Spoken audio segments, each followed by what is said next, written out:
الحمد لله وكفى وسلام على عباده الذين اصطفى أما بعد فأعوذ بالله من الشيطان الرجيم بسم الله الرحمن الرحيم وإذ ابتلى إبراهيم ربه بكلمات فأتمهن قال إني جاعلك للناس إماما سبحان ربك رب العزة عما يصفون وسلام على المرسلين والحمد لله رب العالمين اللهم صل على سيدنا محمد وعلى آل سيدنا محمد وبارك وسلم.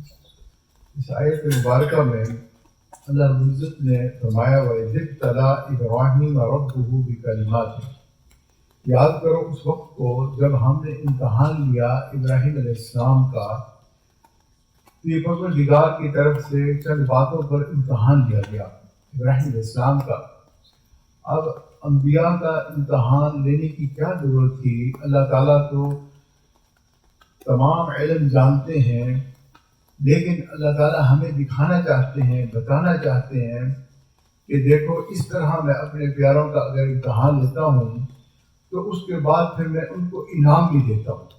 اللہ رب العزت نے پھر بتایا انی جاعلک للناس اماما، کہ پھر ہم نے ان کو پورے انسانیت کے لیے امام بنا دیا۔ اب جتنے بھی بعد میں دین آئے جیسے یہودی ہیں، عیسائی ہیں، مسلمان ہیں، ان سب کا عقیدہ ہے ابراہیم علیہ السلام ہمارے بڑے ہیں، تو سب کا امام قیامت تک آنے کے لیے اتنا بڑی عزت اللہ تعالیٰ نے عطا فرمائی۔ تو اللہ تعالیٰ نے یہ بات سمجھائی ہمیں کہ ہمیں پتہ چل جائے کہ اللہ امتحان لیتے ہیں، یعنی انسان کو قربانی دینی پڑتی ہے، سیکریفائز کرنا پڑتا ہے، تب جا کے اللہ تعالیٰ جو ہے اس کو پھر وہ عزتیں عطا فرماتے ہیں۔ دوسری چیز یہاں پر یہ بھی سمجھ میں آ رہی ہے کہ انبیاء کو اللہ تعالیٰ براہ راست خود تربیت فرماتے ہیں، اور جو ہے انبیاء پھر جو ہے باقی مخلوق کی تربیت کرتے ہیں۔ لیما کا ایک لفظ ہے جس کا مطلب ہے کیوں، آپ نے ایسا کیوں کیا؟ نبی اکرم صلی اللہ علیہ وسلم کو اللہ رب العزت نے فرمایا یا ایھا النبی لما تحرم ما احل اللہ لک، اس میں اب لما کا لفظ آ رہا ہے، اور یہ لما کا لفظ ہمیں بتا رہا ہے کہ نبی اکرم صلی اللہ علیہ وسلم کی تربیت اللہ رب العزت فرما رہے ہیں۔ اور پھر نبی اکرم صلی اللہ علیہ وسلم نے صحابہ کی تربیت فرمائی، اور اصحابی کالنجوم بن گئے، چمکتے ہوئے ستارے بن گئے، اور صحابہ کی اقتداء جو ہے جو بھی اس کو فالو کرتا ہے وہ بھی سیدھے راستے پہ چلنے والا بن جاتا ہے۔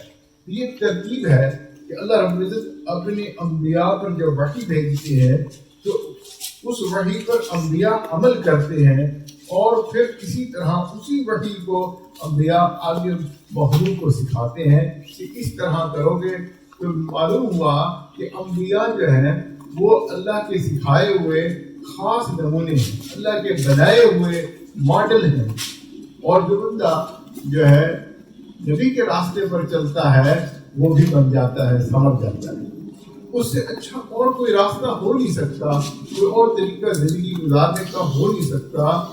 اگر ہم صبح سے دیکھیں کہ جاگنے کا، اور پھر اس کے بعد باتھ روم جانے کا، کھانے پینے کا، اور اسی طرح سارا دن گزارنے کا جو بہترین طریقہ تھا وہ اللہ رب العزت نے اپنے پیارے رسول محمد صلی اللہ علیہ وسلم کو سکھا دیا۔ اور نبی صلی اللہ علیہ وسلم نے کوئی بات ایسی نہیں کہی، کوئی کام ایسا نہیں کیا جو اللہ کے حکم کے بغیر ہو، اپنی مرضی سے کچھ بھی نہیں کیا، ہر وہ کام کیا جو اللہ کی مرضی تھی۔ یہ اللہ کی مرضی جو ہے ہمارے تک پہنچ گئی قرآن کی شکل میں، حدیث کی شکل میں، پھر ہمارے ائمہ کرام نے اس کو فقہی شکل دے کر اصولوں کے ساتھ ہمیں سمجھا دیا۔ اب یہاں یہ کلیئر سمجھ میں آ گئی۔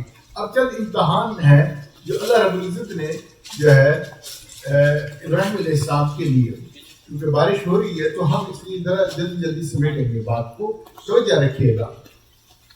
سب سے پہلے امتحان خود ابراہیم علیہ السلام کا، اور وہ ہم جانتے ہیں کہ وہ ایسے گھر میں پیدا ہوئے جہاں بت فروشی کا کام ہوتا تھا، شرک ہوتا تھا، وہیں اسی گھر میں رہتے ہوئے اللہ رب العزت کا حکم آ گیا کہ آپ توحید کا پرچار کریں، توحید لوگوں کو بتائیں، بتوں کو چھوڑ کر ایک واحد اللہ کی عبادت کرنے کا جو ہے پیغام ابراہیم علیہ السلام لے کر آئے، اور انہوں نے یہ پیغام دیا، حتیٰ کہ ان کے چچا آدر جو ہے وہ بھی ان سے ناراض ہو گئے، پھر ساری بستی قوم والے جو ہیں وہ بھی ناراض ہو گئے۔ آپ نے ان کے بتوں کو توڑ دیا، اور آپ نے اس کے بعد جو ہے ایک کلہاڑا بڑے بت کے کندھے پر رکھ دیا۔ اب یہ واقعہ لمبا ہے، ہم اس کی تفصیل میں نہیں جاتے، لیکن یہ ہے کہ یہ کوئی آسان کام نہیں تھا۔ جب انہوں نے یہ کام کر دکھایا، اللہ نے جو ہے ان کو اس امتحان میں پاس کیا، اور اس کے ساتھ ساتھ قوم ناراض ہو گئی، اور قوم نے کہا کہ ابراہیم علیہ السلام کو سب مل کر جلاتے ہیں، اور ایسے حال میں حرقوا وانصروا آلہتکم کہ آؤ ہم اپنے بتوں کی مدد کریں اور ابراہیم علیہ السلام کو جلا دیں۔ انہوں نے اتنی بڑی آگ جلائی کہ کوئی ڈالنے کا انتظام کرنے کے لیے ان کو جھولا بنانا پڑا، اور اس جھولے کے ساتھ آپ کو دھکا دے کر وہ جو ہے آگ میں پھینکا جا رہا ہے۔ اس حال میں جبریل علیہ السلام تشریف لاتے ہیں اور کہتے ہیں اللہ کا حاجت، آپ کو کیا میری حاجت ہے، میری ضرورت ہے؟ ابراہیم علیہ السلام پوچھتے ہیں آپ خود آئے یا اللہ کے حکم سے بھیجے گئے؟ کہنے لگے مجھ سے دیکھا نہیں جاتا، میں اللہ کی اجازت سے آیا ہوں، لیکن یہ ہے کہ میرے سے یہ حال دیکھا نہیں جا رہا۔ جب انہوں نے یہ کہا تو ابراہیم علیہ السلام نے پوچھا کیا اللہ تعالیٰ اس سارے حال سے واقف ہیں؟ انہوں نے کہا بے شک اللہ جو ہے اس سارے حال سے واقف ہیں اور وہ جانتے ہیں۔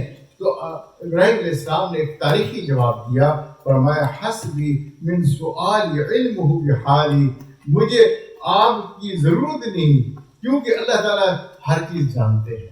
اس بات نے مجھے منع کر دیا، روک لیا کہ میں آپ کو اپنا کوئی بھی سوال کروں۔ اب آپ اندازہ کریں کہ ایک آدمی سامنے جو ہے بھڑکتی ہوئی آگ دیکھ رہا ہے اور اس میں وہ جا رہا ہے، لیکن وہ کہتا ہے جبریل مجھے آپ کی بھی ضرورت نہیں ہے۔ اللہ اکبر۔ تو یہ کیا چیز ہے کہ ابراہیم علیہ السلام جو ہے وہ پورے کے پورے انہوں نے اپنے آپ کو اللہ کے سپرد کر دیا۔ اب امتحان کو سمجھتے چلے جائیں کہ امتحان کیا ہو رہا ہے، کہ فل اپنے آپ کو اللہ کے سپرد کر دینا، سرنڈر کر دینا اللہ کے سامنے، یہی امتحان ہو رہا ہے۔ اب دیکھیں جب یہ ہوا، اللہ نے ڈائریکٹلی آپ کو حکم دیا یا نار کونی بردا وسلاما علی ابراہیم۔ تو یہ پہلا امتحان ہے، اور جو ہے اس میں 100% ابراہیم علیہ السلام پاس ہو گئے۔ دوسرا امتحان یہ ہوتا ہے کہ ابراہیم علیہ السلام کو اب حکم ملتا ہے آپ اپنی بیوی کو لے کر اس علاقہ یعنی عراق کے علاقے سے اب آپ شام کی طرف ہجرت کر دیں، گھر بار چھوڑ دیں، اپنے دوست احباب چھوڑ دیں، سب کچھ چھوڑ کے یہاں سے چلے جائیں۔ یہ آسان کام نہیں ہوتا مائگریٹ کرنا، تو لیکن جو ہے ابراہیم علیہ السلام نے اس کو کیا، اور راستے میں ایک جو ہے ایسا آوارہ قسم کا بادشاہ تھا، اس کا وہ علاقہ تھا جس میں جو ہے وہ بندہ کہتا تھا کہ جو بھی کوئی ایسی عورت ہو جو خوبصورت ہو تو وہ اس کو پیش کر دی جائے۔ اب اس حال میں جو ہے پولیس والوں نے بی بی سارہ کو گرفتار کر لیا اور بادشاہ کو پیش کر دیا۔ ابراہیم صاحب اکیلے ہیں، مسافر ہیں، کچھ کر نہیں سکتے، اور جو ہے مجبور ہیں، مسلح پہ بیٹھے ہیں، یا اللہ آپ ہی مدد فرما دیجیے۔ تو مانگنا کس سے؟ اللہ سے مانگ رہے ہیں، اللہ کی طرف ہر وقت توجہ ہے۔ بی بی سارہ وہاں جاتی ہے، بادشاہ ان کی طرف قدم بڑھاتا ہے، لیکن جو ہے وہ جو ہے اس عمل کر نہیں سکتا، اللہ تعالیٰ اس کی صلاحیت ختم کر دیتے ہیں اور وہ ناکام ہو جاتا ہے۔ بی بی خیر و عافیت کے ساتھ واپس آ رہی ہوتی ہے، اور وہ بادشاہ بی بی ہاجرہ بھی ان کو دے دیتا ہے کہ ان کو بھی لے جاؤ، جو ہے یہ بھی اسی طرح کی بیوی ہیں، اور ان دونوں کو وہ واپس بھیج دیتا ہے۔ اب یہ جو ہے واپس آتی ہیں خیر و عافیت کے ساتھ، آگے چلتے ہیں۔ اب بی بی ہاجرہ کا نکاح بھی جو ہے حضرت ابراہیم علیہ السلام سے کر دیا جاتا ہے، وہاں سے ایک اولاد ہوتی ہے، ننھے اسماعیل پیدا ہوتے ہیں، اللہ کا حکم آ جاتا ہے ان دونوں کو جو ہے آپ جا کر ایسی جگہ پہ چھوڑ آئے جس کا ذکر قرآن میں ہوا بھی واد غیر ذی زرع، یعنی ایسی جگہ جہاں زندگی گزارنے کے کوئی اسباب نہیں ہے، یعنی ایسی جگہ جہاں پر نہ پانی نہ کھانا نہ انسان، وہاں کچھ پہاڑ ہیں، کوئی پتے پھول کوئی درخت کچھ بھی نہیں، ایسی جگہ ہے وہاں پر جا کے چھوڑتے ہیں، بالکل صاف موت نظر آ رہی ہے، اللہ تعالیٰ کا حکم ہو گیا اور ابراہیم علیہ السلام کو یہ بڑھاپے میں ملنے والی اولاد تھی اور وہ اس کو لے کر اس وادی میں پہنچا اور وہاں بچوں کو چھوڑ کے جانے لگتے ہیں اور جو ہے بیوی پیچھے سے کہتی ہے آپ ہمیں جو ہے چھوڑ کے جا رہے ہیں، کیا ناراضگی ہے، کوئی پریشانی ہے، کیا بات ہے، کیا ہوا؟ ابراہیم علیہ السلام کوئی جواب نہیں دیتے، بیوی کو کوئی جواب نہیں ملتا، وہ بار بار پوچھتی ہیں، کوئی جواب نہیں ملتا۔ کسی مرتبہ وہ بیوی سمجھ گئی کہ اللہ کے حکم سے چھوڑا جا رہا ہوگا تو بیوی پوچھتی ہے کیا ابراہیم علیہ السلام آپ ہمیں اللہ کے حکم سے چھوڑ کے جا رہے ہیں؟ ابراہیم علیہ السلام سر ہلا کے ہاں کہہ دیتے ہیں اور بیوی کہتی ہے اگر اللہ کے سپرد کیا ہے اللہ ہمیں ضائع نہیں کرے گا۔ اب آپ دیکھتے جائیں، ایک ابراہیم علیہ السلام کا امتحان، بیوی سارہ کا امتحان، پھر بیوی ہاجرہ اور ننھے اسماعیل اب بھوکے ہیں اور جو ہے وہ اس وقت جو ہے ایڑیاں رگڑ رہے ہیں، بیوی جو ہے صفا سے مروہ دوڑ رہی ہے، پانی کی تلاش ہے، کھانے پینے کو کچھ بھی نہیں باقی بچا۔ ابراہیم علیہ السلام بھی ان کو اس وادی میں چھوڑ کر جا چکے ہیں۔ اللہ اکبر، اللہ تعالیٰ مدد بھیجتے ہیں اس حال میں، جب اللہ کے سپرد بندہ ہو جاتا ہے اللہ پھر مدد کرتے ہیں، اللہ ننھے اسماعیل کے قدموں سے پانی کو جاری فرما دیتے ہیں۔ یہ زمزم ہے جو آج حج جا کر پیتے ہیں، سبحان اللہ۔ تو اللہ تعالیٰ کس طرح چشمے بہا دیتے ہیں اور پھر اللہ تعالیٰ متوجہ کرتے ہیں باقی لوگوں کو کہ وہ آ کر بھی وہاں آ کے ٹھہر جاتے ہیں، آباد کر دیتے ہیں اس شہر کو۔ ابراہیم علیہ السلام نے بھی جب بچوں کو چھوڑا اللہ سے دعا مانگی، یا اللہ میں تیرے حکم سے اپنی اولاد کو چھوڑ کے جا رہا ہوں اور جو ہے ان کے لیے اب ثمرات کا انتظام فرما دیجیے، اور جو ہے اللہ تعالیٰ پھر وہاں پر ہر قسم کے جو ہے ثمرات پہنچا دیتے ہیں۔ ایک تو ہوتے ہیں ثمرات، پھل ہوتے ہیں کھانے کے لیے، باقی دنیا کی جتنی بھی چیزیں ہیں یہ بھی ثمر ہے، وہ اللہ تعالیٰ آج وہاں یہ سب چیزوں کو وہاں پر پہنچا دیتے ہیں، اور سبحان اللہ یہ ہم اپنی آنکھوں سے وہاں پر دیکھ رہے ہیں۔ اسی طرح ننھے اسماعیل کا امتحان کہ وہ شادی کرتے ہیں اور شادی کرنے کے بعد ایک دن وہ کہیں باہر کام کے لیے گئے ہوئے ہیں، بیوی ان کی بیوی گھر پہ موجود ہے اور ابراہیم علیہ السلام تشریف لاتے ہیں اور اس سے پوچھتے ہیں کیا حال ہے احوال ہے؟ تو وہ کہتی ہے کہ کیا حال سنیں، جو ہے تنگی ہے، پریشانی ہے، کھانے کو کچھ بھی نہیں ہے اور بس وقت گزر رہا ہے۔ ابراہیم علیہ السلام کہتے ہیں کہ اچھا جب اسماعیل علیہ السلام آئیں تو میرا سلام کہنا اور کہنا کہ چوکھٹ تبدیل کر دیں۔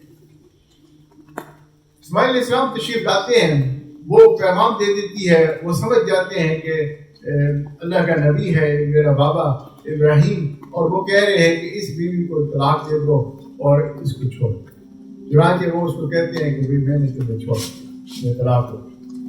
اب وہ دوسری کسی عورت سے شادی کرتے ہیں اور اسی قسم کا واقعہ دوبارہ پیش آتا ہے۔ ابراہیم علیہ السلام تشریف لاتے ہیں اور اس سے پوچھتے ہیں کہ کیا حال احوال ہے، اور وہ کہتی ہے کہ اللہ کا بڑا شکر ہے، الحمدللہ اللہ نے مجھے نیک خاوند دیا ہوا ہے، مجھے اور کیا چاہیے، اور جو مل جاتا ہے ہم خوشی خوشی زندگی گزار رہے ہیں، برکت ہے، خیر الحمدللہ۔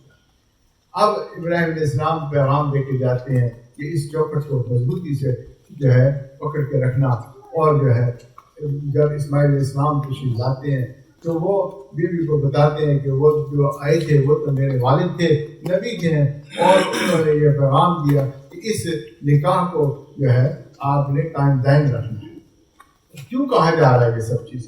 کیونکہ جو ہے آگے اولاد میں ہونا ہے، اسی اسماعیل علیہ السلام کی پشت سے پھر جو ہے حضرت محمد صلی اللہ علیہ وسلم نے تشریف لانا ہے، تو لہٰذا اگر ماں ایسی ہوگی، ناشکری ہوگی، تو اس کی اولاد کیا بنے گی؟ ناشکری پیدا ہوگی۔ تو ہماری عورتوں کو اس چیز کو سمجھنا چاہیے، خیال رکھنا چاہیے کہ ناشکری کے الفاظ نہیں بولنے چاہیے۔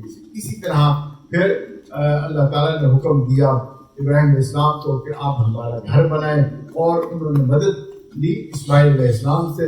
وَإِذْ يَرْفَعُ إِبْرَاهِيمُ الْقَوَاعِدَ مِنَ الْبَيْتِ وَإِسْمَاعِيلُ، تو یہ مل کر جو ہے یہ جب گھر بنا لیتے ہیں، دعا مانگتے ربنا تقبل منا، اب جو ہے اللہ تعالیٰ ان کی دعاؤں کو قبول فرماتے ہیں، اور ابراہیم علیہ السلام فرماتے ہیں اے اللہ میں نے آپ کا گھر بنایا، عبادت خانہ بنایا، اب عبادت سکھانے والے کو بھیج دیجیے۔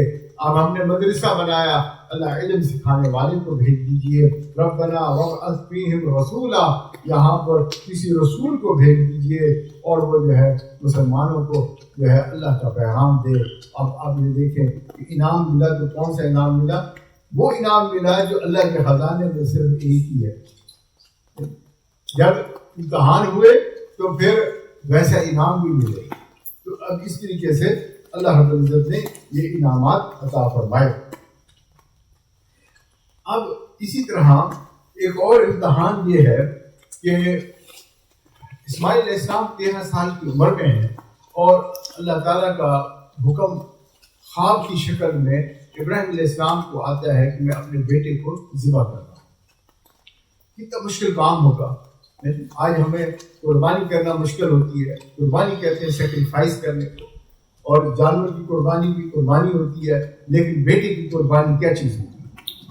اندازہ کریں، اللہ کا حکم ہو جاتا ہے کہ بیٹے کی قربانی کر دو۔ اب جو ہے ابراہیم علیہ السلام کو جب بار بار یہ خواب آ گیا اور ان کو سمجھ آ گئی کہ اللہ کا یہی حکم ہے، اب ابراہیم علیہ السلام تو تیار ہو جاتے کہ میں نے تو یہ عمل کرنا ہے، اور وہ بیوی کو کہتے ہیں میرے بیٹے کو تیار کرا دو، اس کو اچھے کپڑے پہنا دو۔ بیٹے کو کہتے ہیں میں آج تجھے کسی بڑے سے ملاقات کراؤں گا، جیسے انسان بچے کو موٹیویٹ کرتا ہے، چلو آج میں تمہیں کسی بڑے جو ہے نا اللہ والے سے ملواؤں گا۔ اب یہ جو ہے چھری بھی لے لی، رسی بھی لے لی، اور اما ہاجرہ نے تیار بھی کرا دیا، اور یہ بیٹے کو لے کر چل پڑے۔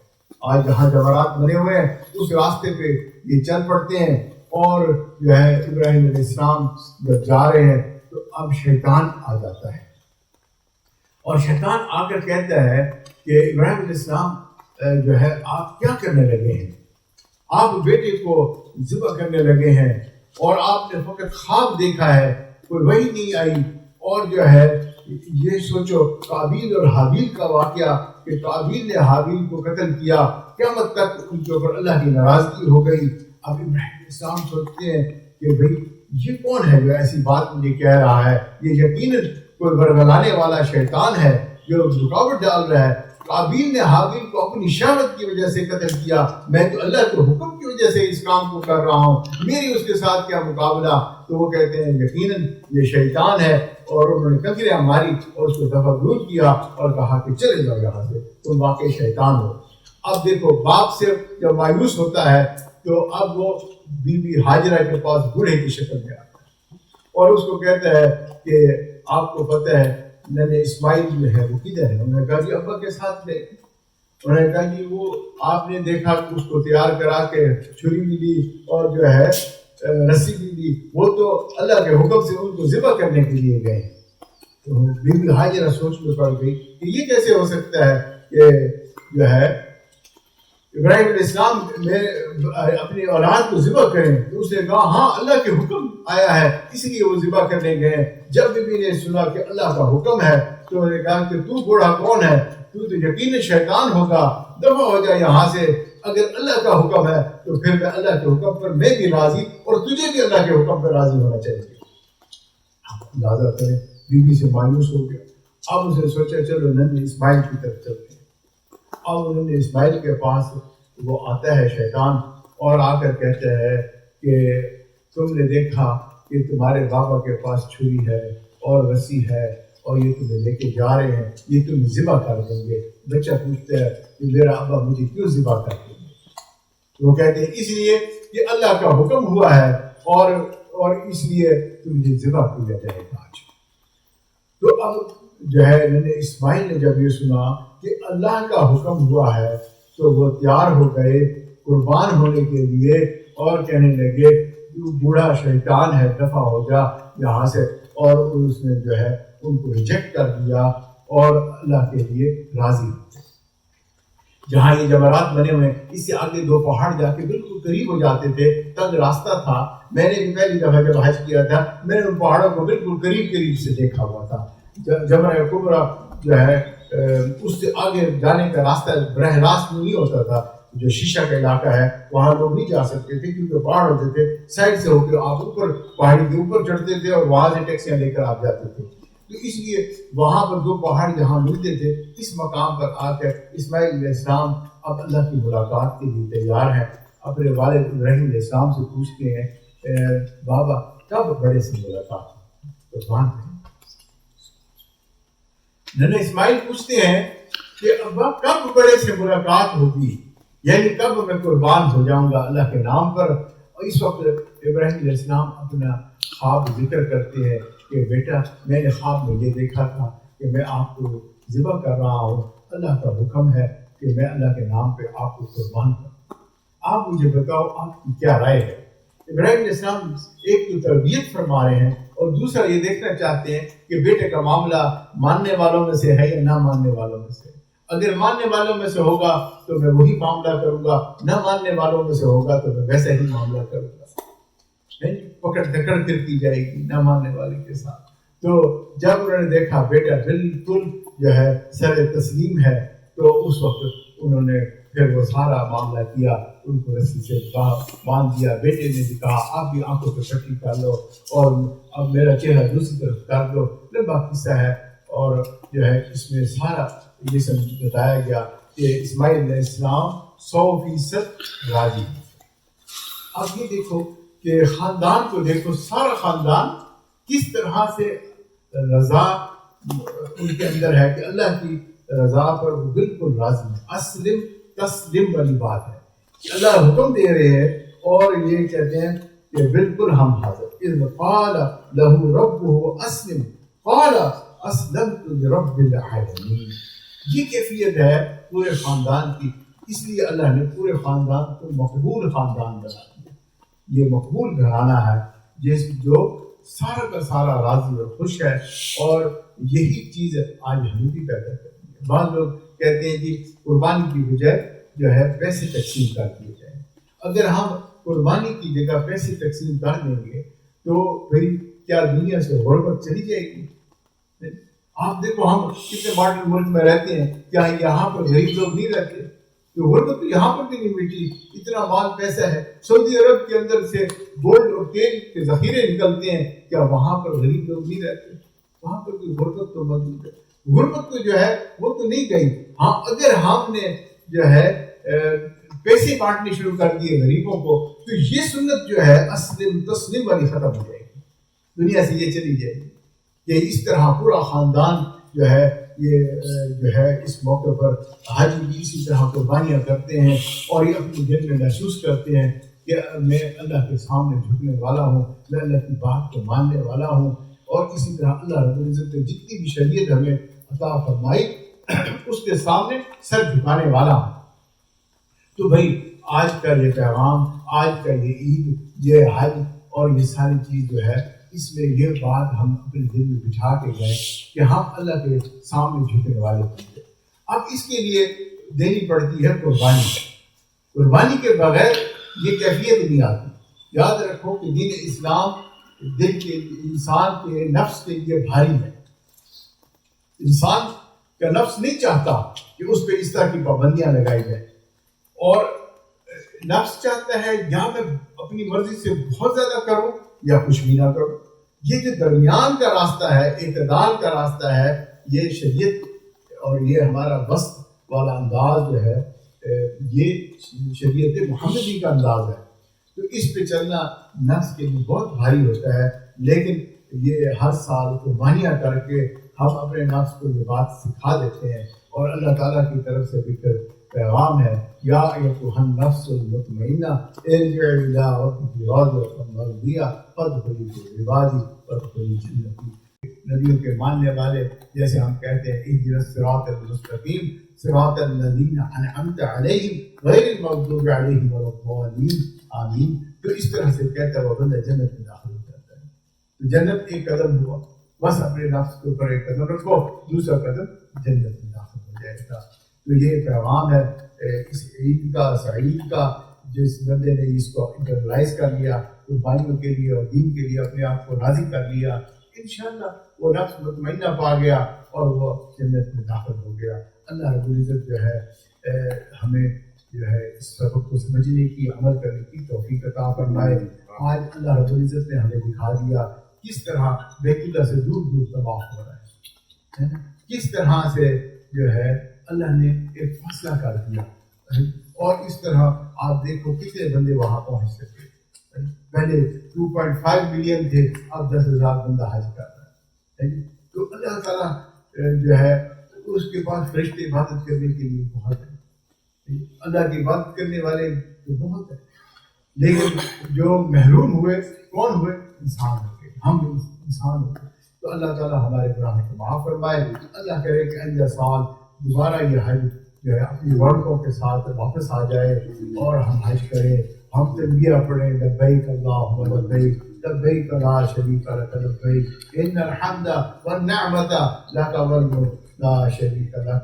ایسا پیارا ترانہ پڑھتے ہوئے ہم حج کرنے کے لیے جائیں، دنیا کو چھوڑ دیں، 2 چادریں پہن لیں، اور جو ہے سر میں مٹی ہو، کوئی نہ خوشبو ہو نہ تیل ہو، کوئی ڈیکوریشن نہ ہو، بس دیوانی ہو، ایک کیفیت ہو، اور عاشق جو ہے وہ حج کرنے جا رہا ہو، طواف کرے، کہیں صحیح کرے، جی کبھی مینا میں جا کے ٹھہر جائے، کبھی جو ہے وہ عرفات میں کھڑا ہوا رو رو کے دعائیں مانگ رہا ہو، مزدلفہ میں رات تھکا ہوا آ کے سو جائے، اور پھر اسی طرح جمرات پہ کھڑے ہو کے ککریاں مارے اور شیطان سے نفرت کا اظہار کرے کہ اے شیطان میں تجھ سے نفرت کرتا ہوں، جیسے ابراہیم علیہ السلام نے کی، جیسے اما ہاجر نے کی، جیسے نبی اسماعیل نے نفرتیں کی، ایسے میں نے بھی اپنا تعلق تجھ سے توڑ دیا.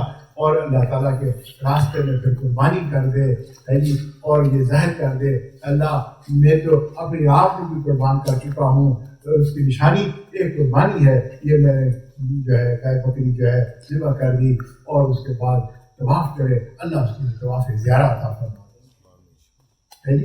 طواف زیارہ نام دیکھو نا کیسا پیارا ہے کہ پھر طواف زیارہ کرتا ہے وہ بندہ، جیسے اللہ سے ملاقات ہوتی ہے.